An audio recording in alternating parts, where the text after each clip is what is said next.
Hey, Beerman and Plant Man here. Just finished the landscape install and some sodding that I posted the before of. So you see here, this was the new wall that I had mentioned. Sodded the sidewalk strip as well. Definitely hard to get good grass growing there. So this was their existing landscape, the Hinoki cypress, some boxwood, another Hinoki cypress.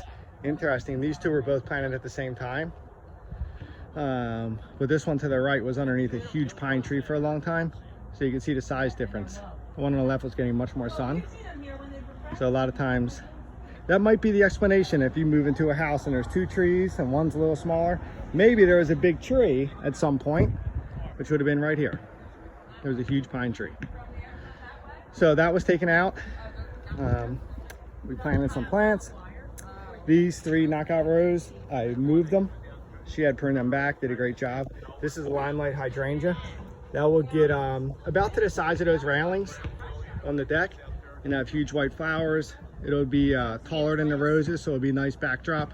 The white flowers on the hydrangea to the red of the roses will look really nice. These small ornamental grasses are variegated liriope. You can see the new growth is coming up right here. These are only going to get to be maybe the size of a basketball.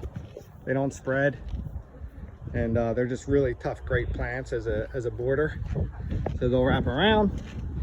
We have 3 green velvet boxwood, very tough. They don't grow much. You don't need to prune them.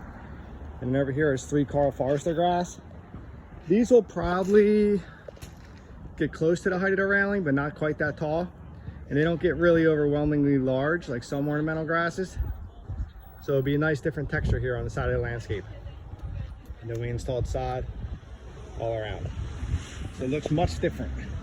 One note about a new landscape install.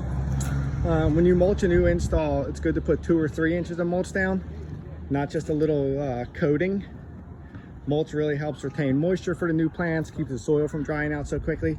This is a late April install, so it's gonna get hot here eventually. And don't want the plants drying out so much. They'll get established in a few weeks. In a month, they'll get the roots in. They won't require as much watering.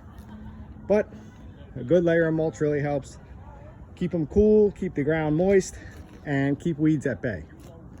All right, there's our friend, the red tip photinia you've seen before. And over here, we put some seed down. All right. Thanks for looking.